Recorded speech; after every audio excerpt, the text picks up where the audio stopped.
بوصاصة هضني ويدا قالها شو هالحسنيسيو ولدي بلامي بوصاصة هضني ويدا قالها شو هالحسنيسيو ولدي بلامي قولي هول كاريو رباكو هيليو عليتا يرو أهولي توقيو كاغاكي هوكان قولي هول كاريو رباكو هيليو عليتا يرو أهولي توقيو كاغاكي هوكان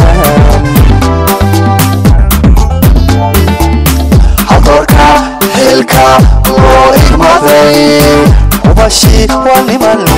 حيبيو كلا صعقون وهلا ودا تشكو على همبليانو نيري حضوركا هلكا لو إغمضي وبشي ولمن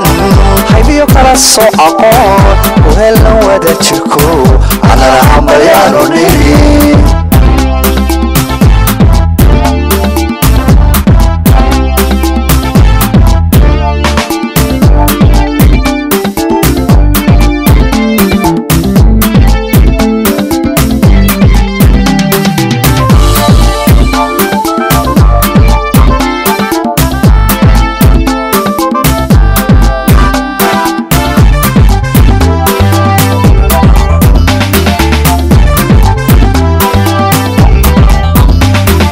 بوصاصة هضني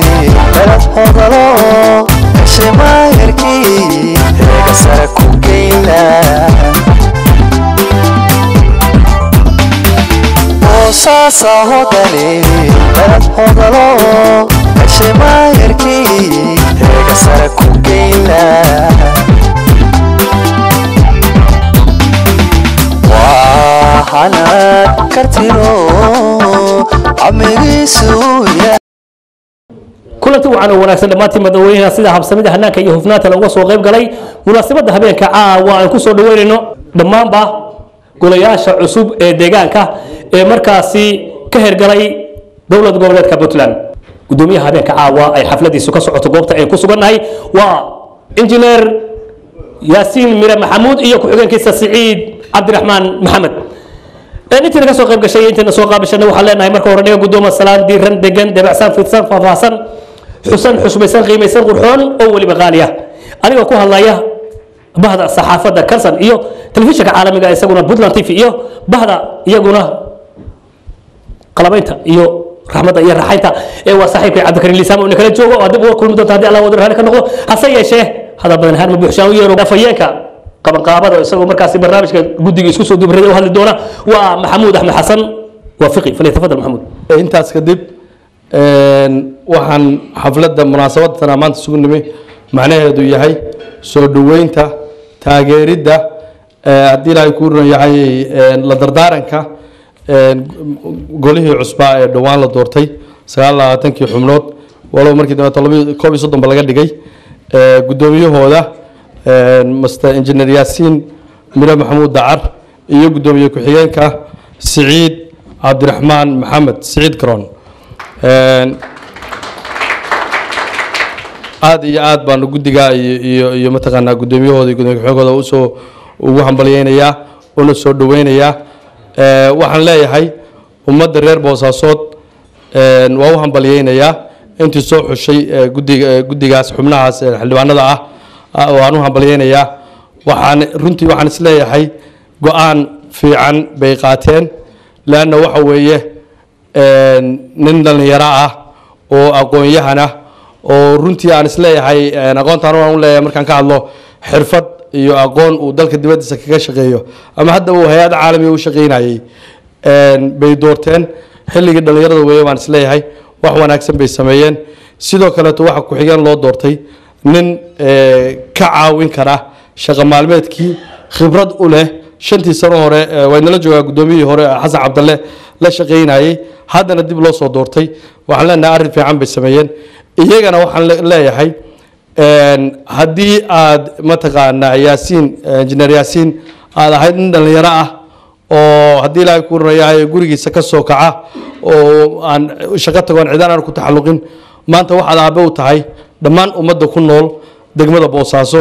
iyo nawaaxigeeda ummadda boosaaso la odhan karo anugu aan deeqa u aqaano oo ummadda soomaaliyeed aan isleeyahay kolley waa meel ummadda soomaaliyeed ay ku dhan tahay waa meel nin kastoo soomaali ah nolosha saameyn ku leh waxaan leeyahay xilka la idiin doortay ilaahay idinku garab galo idinkana waxaa laydinka rabaa dadaal waxaa laydinka rabaa inaad dadka la tashataan waxaa laydinka rabaa inaad mataqaanaa dadka aad la tashataan oo u talisaan marka ugu horeysa waxaan codfidiyaha u dhiibayaa cumar afcase xuseen ayaan u dhiibayaa si uu markaasi kelmadiisa u dhiibto marka horeeto waa idin salaamayaa dhammaantiin waxaan kaloo salaamayaa kolley iyo kolley qoladan TV-gu waa kuwa yimi kolley waa baahinayaane Soomaali oo dhan baan salaamayaa ilaahay idinkiisa iyo watimaad waxaan u rajaynayaa oo u ducaynayaa in ilaahay Soomaali isu soo dumo qalbigooda isu xaaro baan ilaahay ugu rajaynay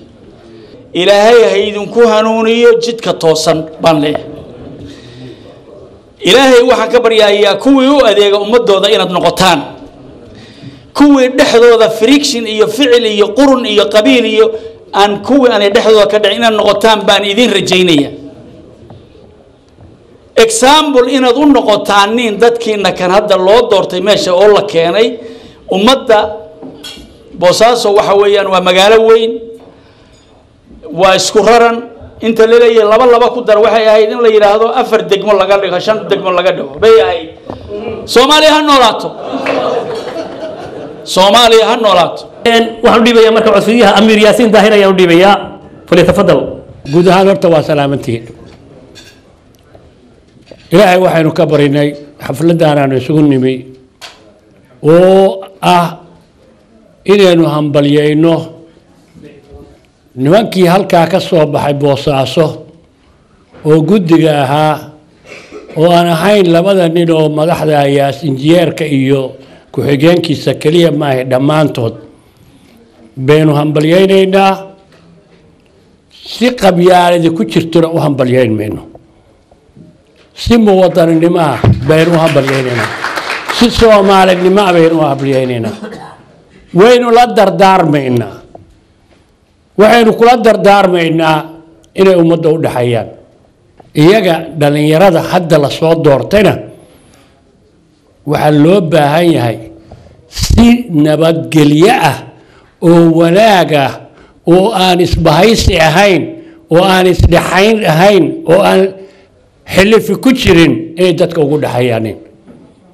baanu anagu nimankaa kula dardaarmaynaa haddaanu odayaalnahay waxaa intaa ii raaca degmo lama oran karo Boosaaso waa beledka Boosaasood laga hadlayay xasan Soomaali ayaan u dhiibayaa waxaan aad iyo aad u bogaadinayaa xafladan sharafta leh iyo dadkii soo qabanqaabiyey ee ka shaqeeyey waxaynu halkan isugu nimi xafladani ku saabsan tahay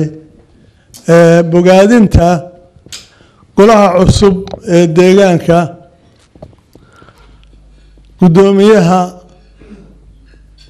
Yaasiin Mire Maxamuud iyo ku-xigeenkiisa iyo golihiisa deegaanka aad baan u hambalyaynaynaa waxaana ugu sii hambalyaynayaa Yaasiin ma inaan ka dhageysanayo aanuma noqon shaqadan intaan la dooran wuxuu ka dhawaajiyey inuu injineer yahay wax ka qabanayo Tom Malaaninka Boosaaso waa halkii xanuunaysay waayo magaalada waa aqaanaa aad iyo aad baa Tom Malaaninku baryihii dambe isugu dhex daatay waxaan leeyahay Yaasiin oo kaga dhabay midkaa Tom Malaaninkana hagaaji aad iyo aad baynu ugu hambalyaynaynaa hadal badan meeshan loogama baahna ujeeddadu waxa weeyaan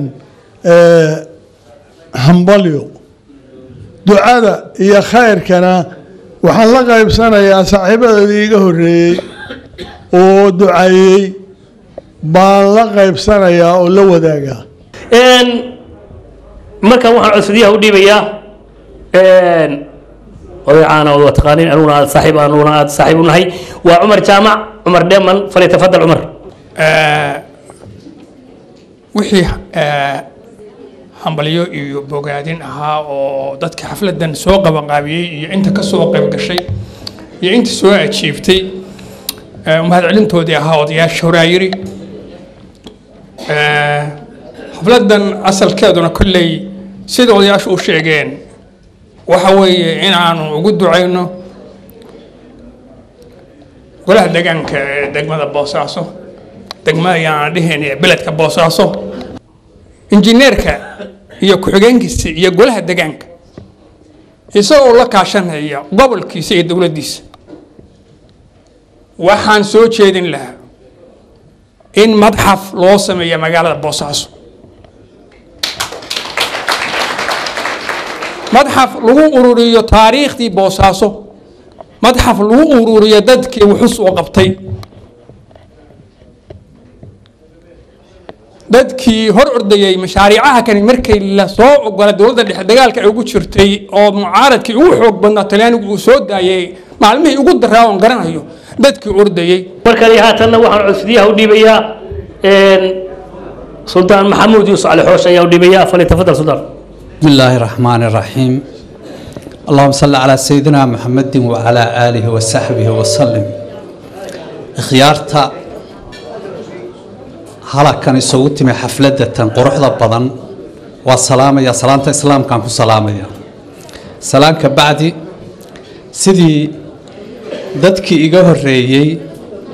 أي حسين أما حفلة مجا عادو بيهبة وحن أهم بلييننا golaha deegaanka oo laga dhisay magaalada Boosaaso oo rag horena sheegay oo aad ogtihiin inay u tahay halbowlaha meesha wadnahu uu ka dig leeyahay Puntland ama hooyadii dhashayba la oran karo waa Puntland marka haddii magaaladii saa tahay dadka loo dhiibay oo maamulaya waxa weeye culays gooniya iyo hawl gooniya baa saaran kulleena waxay ila tahay waa dad la soo xulay anigu aqoon u malihi waxaan se kula dardaarmaynaa anigu waxaan jeclahay ninka sacabka garaaca oo goolwadeeya ma jecli laakiin waxaan jeclahay ninka wadaniga ah oo marka shacabku dhoobada gurayo dhoobada la gura oo hawsha uga horeeya oo mas'uulka kaasaan aad u jeclahay waxaan rajaynayaa inay kaas noqdaan ragga khiyaarta oo loo cimaamaday arinta wuxuu dhibayaa caaqil Cabdirasaaq Umar ama ayaa u dhibayaa codfadiyaha falyatafadal bismillaahir rahmaanir rahiim waxaan salaamayaa marka hore xafladan sharafta badan dadkii soo qaban qaabiyay dhammaan rag iyo dumarba waxaan leeyahay xasanaad Allah idinka siiyo wanaag baad ka doonayseen wanaag baad u qabateen ajrigeeda Allah idin siiyo waxaan kaloo salaamayaa dadka sharafta leh ee ka soo qayb galay xafladan hadalka anoo soo koobaya marka hore waxaan hambalyo u dirayaa dawladda Puntland 28 ka degmo ee u sameysay deegaanka ay ku guuleysatay golaha deegaanka inay u sameyso waa u hambalyeeynayaa waxaan leeyahay inta hadhay ee degmooyinka ka hadhayna si dhaqso ah u dhameystira Allahna hadin la qabto waxaan hambalyeynayaa golaha deegaanka ee loo sameeyay Boosaaso gaar ahaan oo caawa xafladan ay khuseysay waxaan leeyahay injineer Yaasiin waxaad ku tala gashaa imika waxa codfadiyaha u wareejinayaa Allah awooda leh duraan ka noqdo waxaan codfadiyaha ku wareejinayaa Jenaraal Ismaan Xaaji Maxamed waa Ismaan Fatiig oo goobta caawa fadhiya falyatafadal السلام عليكم ورحمة الله وبركاته دمانتين بعد السلام waxaan aada iyo aada idinkaga mahad celinayaa sida niyad samida leh sida qadarinta iyo xushmaddu ku dheehan tahay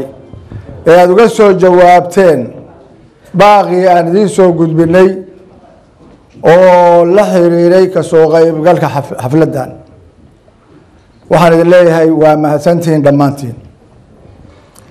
waxaan kaleeto mahad iyo bogaadin u jeedinayaa guddigii inoo abaabulay inoona suuro geliyay jawigan aynu isugu nimi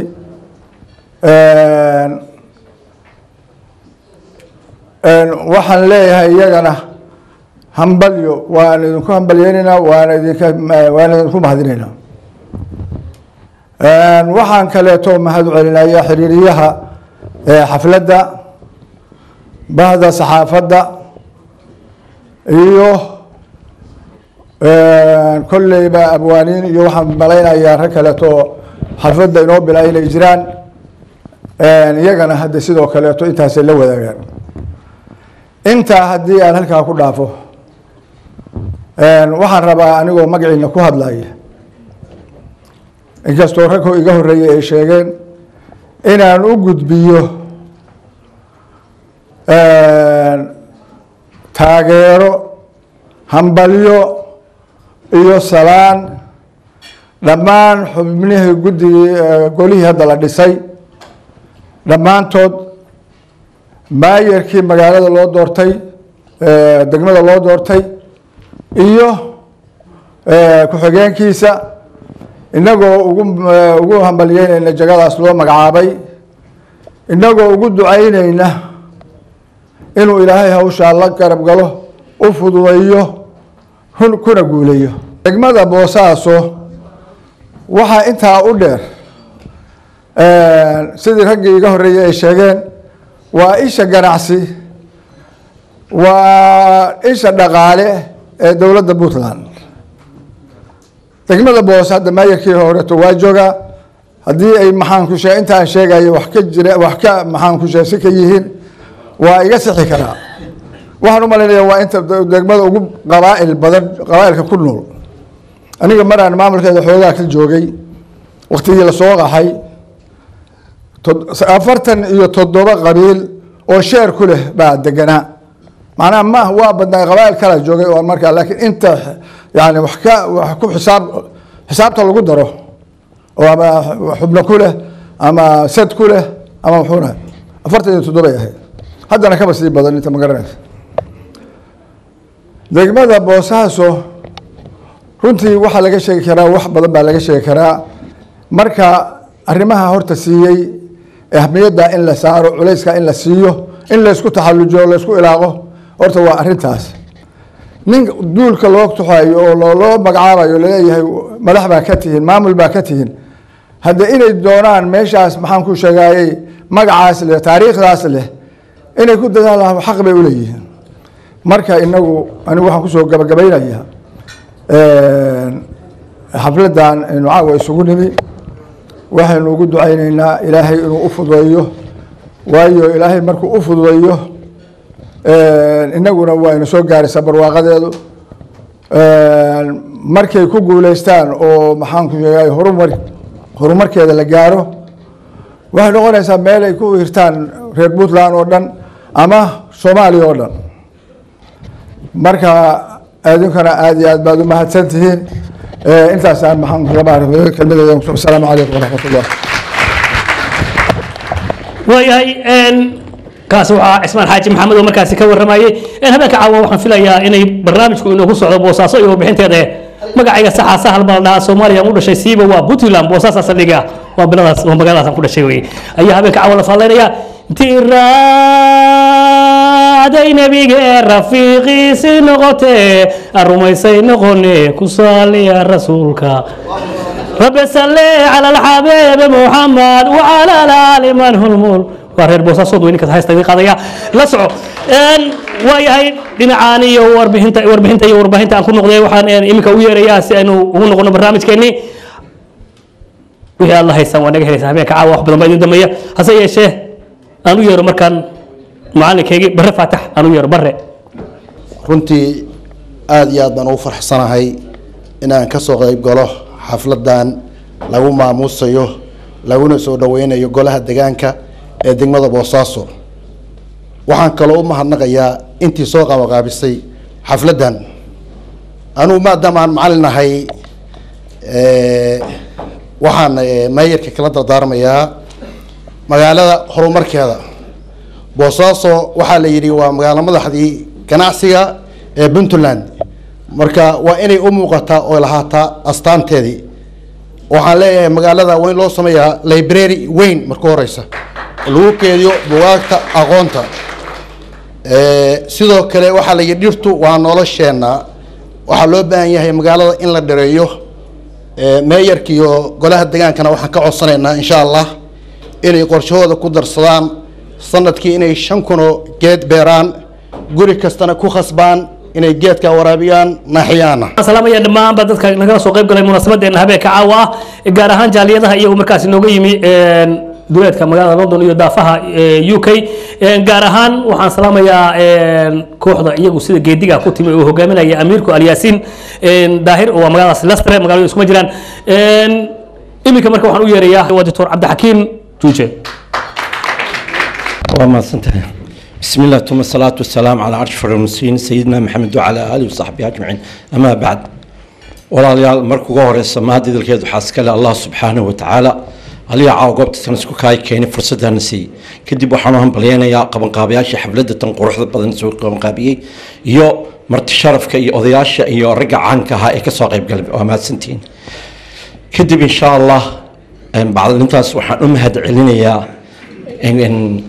إنجنير ياسين iyo golaha deegaanka ee la doortay hambalyo ayaan idin leeyahay إنجنير ياسين waxaan leeyahay sida hadartaan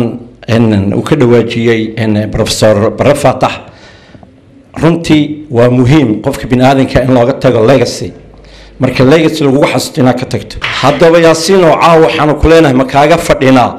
Boosaaso sidee way kaan doontaa 2020 insha Allah ta'ala waa wax la gaari karo runtii waxaanu ka sugeynaa inaan noqoto nin fishin leh aragti leh oo dheeraada waanu ku duceynaynaa sida aad maqlayseen oo muddo badan laga dhawaajiyay oo aad maqlayseen dadka afkaartooda iyo fikradooda ka maqlayseen waxa habeenka caawa goobta ku sugan gudoomiyihii hore ee golaha deegaanka degmadaasi Boosaaso Xasan Cabdalla Xasan imika codsiyaha isaga ayaa u dhiibayaa haddii Allah wada raali ka noqdo ku soo dhow Xasan fadlan tafadal aad iyo aad baan ugu faraxsanahay inaan caawa ka soo qayb galo xafladda tan quruxda badan ee sida cajiibka loo agaasimay oo ay fadhiyaan dadweyne kala duwan rag iyo dumar waxgarad cuqaal aqoonyahan mas'uuliyiin hore waxa weeye aad iyo aad baan ugu faraxsanahay inaan ka soo qayb galo iyadoo la doonayo in caawa lagu taageero looguna hambaliyeeyo golaha la dhisay ee cusub ee degmada Boosaaso iyo madaxdooda marka ugu horeysa waxaan mahad balaaran u celinayaa ciddii soo qabanqaabisay xafladan quruxda badan marka xiga waxaan u hambaliyeynayaa una bogaadinayaa golaha deegaanka ee la soo dhisay ee loo dhisay magaalada Boosaaso iyo doorashadii la doortay gudoomiyaha golaha deegaanka ahna duqa iyo ku-xigeenkiisa oo ah ku-xigeenka gudoomiyaha golaha deegaanka Boosaaso isla markaasna ah ku-xigeenka duqa Yaasiin Mire Maxamuud Dacar iyo Saciid Cabdiraxmaan Maxamed Garoon aad iyo aad baan ugu hambalyeeyay Boosaaso waa laga hadlay si fiican baa looga hadlay oo yaal hore oo taariikhaya mas'uuliyiin kale oo ka soo shaqeeyay dhammaanba waa laga hadlay Boosaaso waa magaalo Soomaaliyeed oo taariikh weyn leh oo magac weyn leh oo magaalo ganacsi ah oo magaalo dekedla ah oo magaalo ku taal badda cas dankeeda koonfureed aad iyo aad bay u leedahay ahmiyad weyn haddii dalka burburkii dhacay ee dawlad la'aantiina meelihii lagu badbaaday oo Soomaali isugu timi bay ka mid tahay sida la sheegay Boosaaso ilaa iyo dad hal milyan ku dhawaada ayaa tira koobku noo ahaa inkastoo aanay jirin tiro saxa ah oo ah census la sameeyey laakiin qiyaasta waxaan noo qoraa oo haddana qoran 800 ilaa 900 oo maxaa la yiraahdaa kun waxaan noqonayaa dhinaca iyo lastare waxaan u yeerayaa imika cali dhowre ayaan u yeerayaa cali dhowre salaanka bacdi annagu waddankiina soo sheegno waxaanu nahay colkii uu hogaaminayay amiir yaasiin daahir oo si fiican looga yaqaan deegaanada puntland dhammaantoodba taa haddaan ka tago u soo noqdo mowduucii halkan aynu ka hadlaynay laasta 3 saacadood ayaanu soo soconnay halkaana waxaanu u nimi inaanu idinla qaybsanno farxadda iyo tamaashaadka iyo taageerada iyo ducada loo fidinayo golaha deegaanka ee magaalada boosaaso horta qoladan deegaanka loo doortay gudoomiyaha iyo gudoomiye ku-xigeenka iyo dhammaanba xubnaha golaha deegaanka waxa leeyahay horta dad aad u ayaan badan baa tihiin sababtoo ah waxaad hesheen fursad anigu boosaasaan ku koray dugsi quraan ku bilaabay fursadda aad hesheen ma aanan helin anigu waxaan joogay boosaaso oo qofku markuu dugsiga dhexe ka baxo gaari raaci jiray xamar aadi jiray ka carari jiray idinku waxaad hesheen in boosaaso iyo puntland oo dhanba looga yimaado maraykan iyo yurub iyo australia iyo wajago loo doonto u dhiibiyo codsiyaha muxiidiin xuseen ciid oo isaguna ka mid ah aqalada goobta ku sugan muxiidiin guddoonka cusub ee loo doortay degmada boosaaso waxaan u hambalyeynayaa kow ninkan dhallinyarada injineer yaasiin mire maxamuud oo aan filayo inuu yahay nin dhallinyaro oo da-aada la ee kii ugu horeeyo boosaaso gacanta ay u gasho hambalyadaas ku aadan soo dhoweyntiisa waxaan ugu darayaa inuu hoggaan u noqdo isbeddel cusub oo dhallinyaradu leedahay oo ka hirgala gobolladoo dhan ma ahan boosaaso dhallinyarada marka laga hadlayo waan jeclahay nin aqoon-yahana inuu yahay waxaan soo akhriyay intaanan imaan profilkiisaan soo akhriyey aqoon u leh ka soo bixi kara laakiin waxaa jidha dhallinyarada marka la tilmaamayo physically waa laga fili karaa inuu wax badan oo raggii ka horeeyay ama da-aadda marka laga hadlayo uu awoodi karo laakiin waxaan jeclahay inuu ku darsado tangaraadka ah oo uu noqdo weji cusub oo keeni kara inay puntland gobolladeeda kalena ama dhammaanteedba dhallinyaro noocaas ay ka hirgasho anas falitafadal anas waxaan aada u soo dhaweynayaa duqa cusub ee degmada boosaaso oo runtii ah nin dhallinyaro ah maadaama aan maalmaha dambe aan wadnay kacaan ah dhallinyarada maanta oo runtii in muddo aan ka shaqaynaynay laakiin caawa waxay noo tahay guul u soo hoyatay dhallinyarada reer boosaaso maadaama uu hoggaan dhallinyaraha uu xilkii la wareegay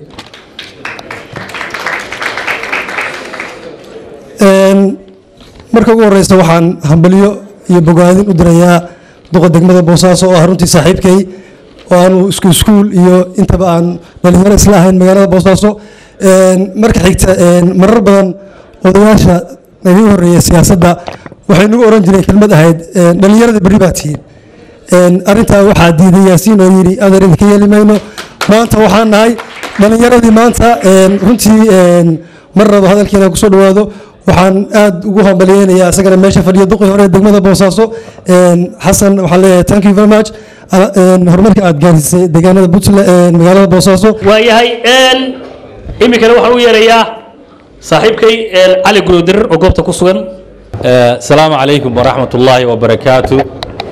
waxaan salaamayaa dhammaan ummadda meesha ka soo qayb gashay haweenka odayaasha aqoon-yahanada siyaasiyiinta dhammaantiin waa idin salaamayaa asalaamu calaykum waraxmat ullaahi wabarakaatu waxaan kaloo si gaara u salaamayaa mahadna ugu soo jeedinayaa raggii soo qabanqaabiyey munaasabaddan aadka iyo aadka u qiimo badan aad baan ugu mahad celinayaa intaa kadib waxaan u malaynayaa meesha hadal kuma harin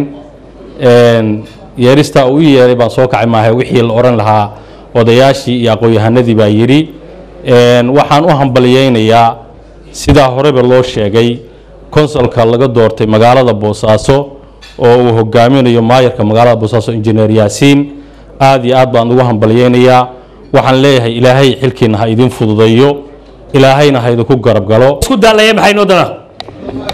dama ini biriirow cabduqaadir dheerow saaxiibkay dhabeedow dhacdada iyo waayaha midkayna dhadhamiyow suugaani dhibiciyo dhoolda ay hadday tahay aday kuu dhammaatay dama ini biriirow cabduqaadir dheerow saaxiibkay dhabeedow watalo بسم الله الرحمن الرحيم لبا كلمدود بان كفتنكayga ka horeysiinaya ninka la doortay waa u hambalyeynayna waxaan leenahay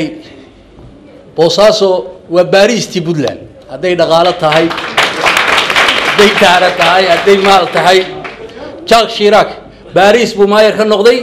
madaxweynaha Faransiiskana waa noqday waliba aad loo jeclaa waxaan leenahay ka koorseeyo intaad ka koorsaysid xagga qabo taasi waa qodobka labaad waad nasiib badan tahay oo barasaab waxa kuu ah nin la yiraahdo dedo inta boosaasa ka muuqata waa ninkii isagoo maayara qabtay ee dumiyay guryaha dumis ku qoray ee barxadda aad aragtay sameeyay maanta adigoo injineer ah maayarkii baa tahay isaguna waa gudoomiyihii gobolka haddaad iskaashataan wax badan baad qaban kartaa boosaaso hadal ma baahan boosaaso waxay u baahan tahay 1000 guri oo la dumiyo boosaaso waxay u baahan tahay 500 oo guri oo la dumiyo boosaaso waxay u baahan tahay 3 dabaq hudheela oo nin laga boqo maal qabeeni leeyahay oo cagaf la mariyo anigu saasaan kula dardaarmaya maxaad igu tiri markii dhaweyd waa mahad alle soo maahay waa mahad alle rag la miiray oo aan midhaawi hayn maantaba hadday mayalka u qabteen waa mahad alle qolo reer boosaaso sheekaysanayaan dhegta u dhigayo waa siday lahaayeen marka waxay yiraahdeen waa mahad alle rag la miiray oo aan midhaawi hayn maantaba hadday mayalka u qabteen waa mahad alle marsadii haddii madaar lagu daro nin musaafiri aanu maalin dhow meel kale marayn waa mahad alle maahir muhindiso maajesteero iyo master soo helo Moscow kaliyo muuni xanan kara maantaba hadduu maayirkeena yahay waa mahad alle macdanteena iyo malaygeena badan waa maalin dhow kaynu dhoofina markaasuu yiri waniyo milic cadceedan ina gubtay horta farsamo ma loo hayaa markaasuu yiri haayo leyr baa laga dhaliyaa kolkaasuu yiri waa maalin dhow milicdeena oo maalgelin hesho la manaafacsado aad baad mahadsantihiin waa soo dhaweynaynaa maayarka cusub assalaamu calaykum waraxmatullahi wabarakaatu waxaan u yarayaa dictor cunaye oo ahaa dictor caana oo la wada yaqaano dictor soo dhawo dictor waa idin salaamay waxaan rabaa inaan u hambalyeeyo duqa magaalada injineer yaasiin oo la doortay marka waxaan rabaa inaan u sheego duq magaalo waa meelaha saldanada sare lagu gaaro marka waxaa looga baahan yahay duqa magaalada arrin aad u tiro badan waxaan ku talin lahaa oo kale in la helo musqulaha dadweynaha waxaa la yidhahdaa latrij public waa muhim waayo qof kasto magaalada waxaa dhici kartid meesha uu ka degan yahay meel uu ka duwan yahay uu yimaado si loo ilaaliyo nadaafadda waa muhim in la helo musqulaha dadweynaha waaga annaga waxaanu ku talin jirnay haddaysan dowladda awoodin in dad ganacsataa la siiyo lagu kontaroolo musqulo qofka meeluu u gala suusan kaadi bannaanka ula istaagin suusan saxaro bannaanka ula tegin si jooy in meelo kooban oo uu dadka hadduu gurigiisa ka soo tegay haddii ay dhibaato la soo gudboonaato uu isticmaali karo waa muhim waayo nadaafaddii ayay sii xumeynaysaa marka arrimaha noocaas oo kale ah ay dadka loo fasaxo marka waxaa weeye waa arrin muhima magaalada qaymaheeda waxay ku fadhisaa dowladda hoose say u shaqayso inuu jiro ciidan ilaalinta deegaanka oo tababaro la siinayo oo ayagana la shaqeynayo ragga ufijaali sanitaariya oo caafimaadka qaabilsan marka waxyaalaha ugu muhiimsan oo la rabo inaan la dhaliilsan waa taas anigu boosaaso ma tegin laakiin waxaan ogahay inay tahay magaalo weyn marna waxaa la yidhahdaa bandarqaasin marna boosaaso anigu waxaan weli shaki iga jiraa ayraboorka la dhisi doono magaca la siin doono ma boosaasuu noqon doonaa mise bandarqaasin hadduu bandarqaasin noqonayo dadka duriyaddaas ka soo jeeda waa inay qayb libax ka qaataan haddiiba magacaas la siinayo waa muhim haddii kale wuxuu noqonayaa boosaaso marka waxaan leeyahay allaha u fududeeya howsha loo dhiibay howl fudud maaha laakiin waa in la kartaa lana ogaadaa wax la taaban kara inay meeshaas ka soo baxdo waa muhim lana magaaladana ay noqotaa magaalo la mari karo meel kasto sidii hadda mataqaanaa ay ka socoto gaalkacyo kale inay ku dayashad noqoto ha ku dayato boosaaso qarna ha ku dayato garow ha ku daydaan si magaalada ay u noqoto magaalo muuqaalkeeda wanaagsan waana mahadsantihiin waa yahay waxaan iminkana u yeerayaa codfidiyaha u dhiibayaa axmed maxamuud sarneeye waa caaqil ka tirsan caaqilada marti qaaday dadka axmed maxamuud sarneeye ayaan codfidiyaha u dhiibayaa dhammaan intaas kugu timid maanta xafladdan aan ku maamusayno golaha deegaanka magaalada boosaaso maayarka iyo maayar ku-xigeenka injineer yaasiin mire iyo siciid garoon ku-xigeenkiisa waxaan leenahay hambalyo intii la odhan lahaa horaa loo yidhi anaa dhiman looma hadlo runtii wixii ducaa iyo abaal hambalyo ah horaa loo yidhi alle keliya waxaan ku darsanayaa 2 kelmadood oo keliya magaalada boosaaso gaar ahaan runtii magaalada boosaaso waa ninkii ugu dhalinyaraa maayar ahaan ee soo mara aqoonteedana leh alle waxaan kula dardaarmi lahaa inay tahay ammaano waxaa loo dhiibay ammaano ay tahay ammaanaduna ay ku habboon tahay sida loogu dhiibay inuu uga soo baxo runtii magaalada waxaa ka muuqda waxay u baahan tahay horumarin aad u ballaaran cashuuraha beriga ay ururiyaan keliya kuma filna waxaan oran lahaa aan ku dari lahaa sidii hore u jiri jireen dhaqaalaha ka soo xarooda dekedda in boqolkiiba wax yar ama 5 ha noqde ama 6 ha noqde loo qoondeeyo magaalada boosaaso si looga hormariyo runtii xagga waxbarashada iyo caafimaadka iyo wadooyinkaba waayahay iminkana waxaan codsiyaha u dhiibayaa caaqil cabdifataax axmed maxamuud ayaa isagana kusoo dhaweynaya oo ahaa guddigii qabanqaabada oo barnaamijkaas kusoo dubiriday kusoo dhawow afsax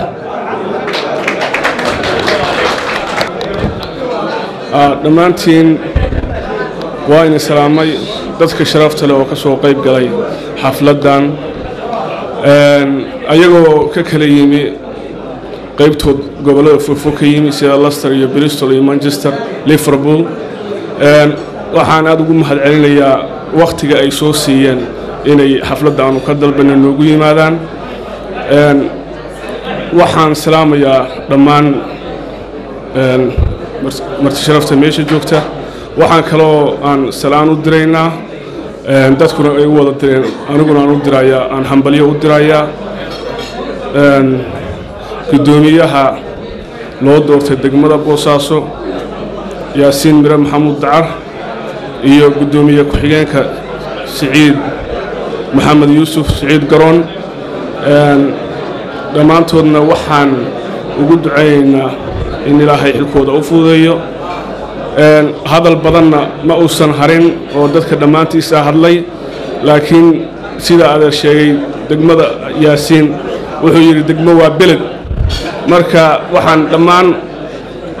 aynu u baahan nahay dalkeenna inaynu horumarino aniguna 3 asbuuc baan ka soo maqnahay boosaaso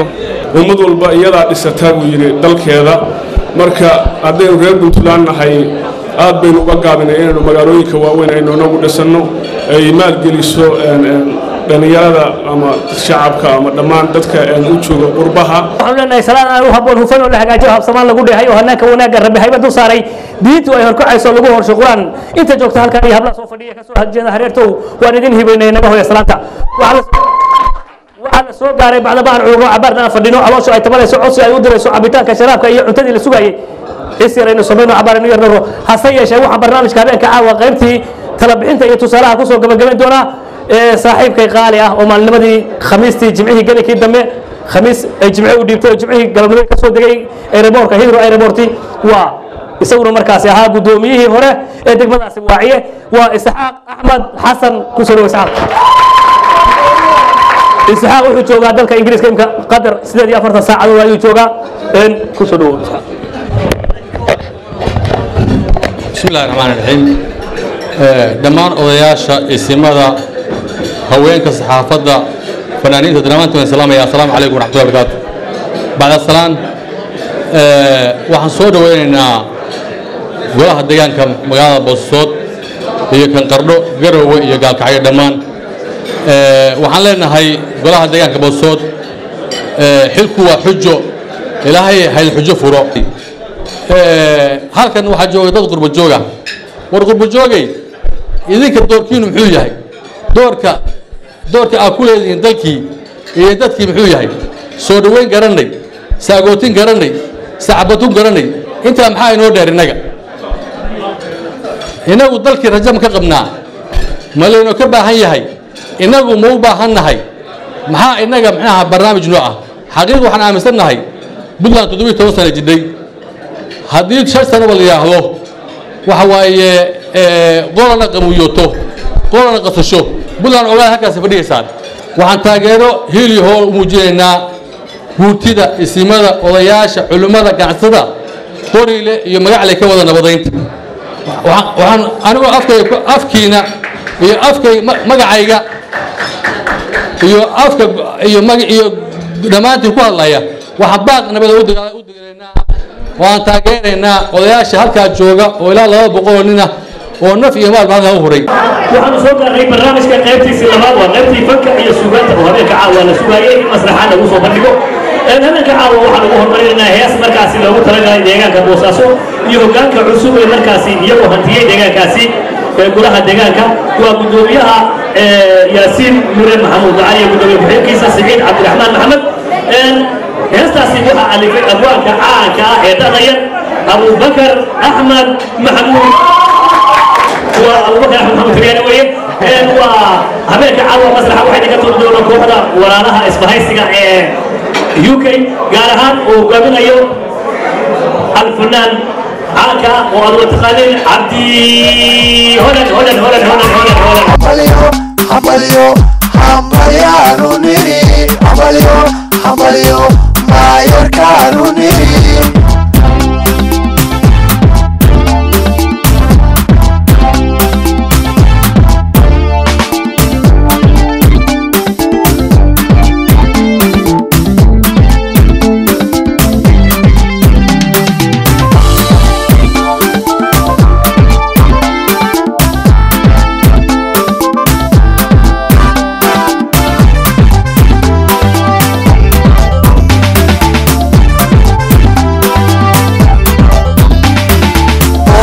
صاحبني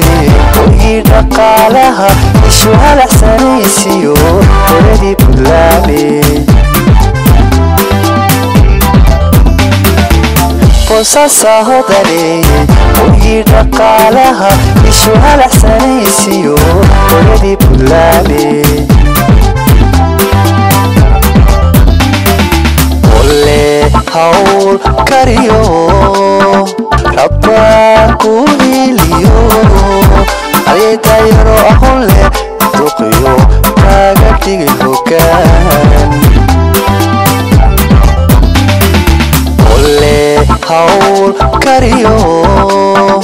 ربكوني اليوم عليك يروح له تقيو كاغتي الهكان hilka loo igmaday ubashi waa niman haybiyo kala soo aqoon u helan wada jirko adaa hambalyaanu niri hadorka hilka loo igmaday ubashi waa niman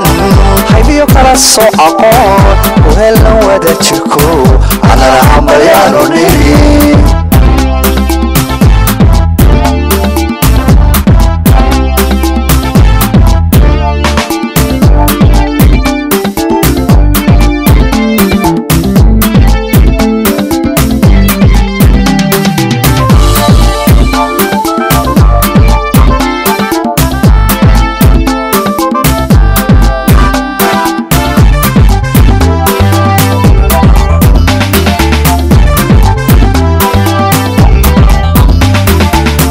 boosaasa hodani beled hodalo gashay maayarkii heega sare ku geyla boosaasa hodani beled hodalo gashay maayarkii heega sare ku geyla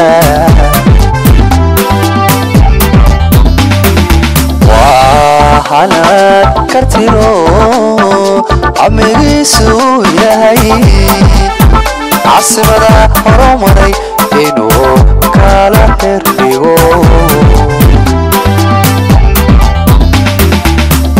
waxaanaad kartiro camigiisu yahay casimada horumaray inuu kala xerdhigo hadalka xilka loo igmaday ubashii waa niman haybiyo kala soo aqoon uhelan wada jirko adalaha malyaanu dhigi hadalka xilka loo igmaday ubashii waa niman haybiyo kala soo aqoon uhelan wada jirko adalaha malyaanu dhigi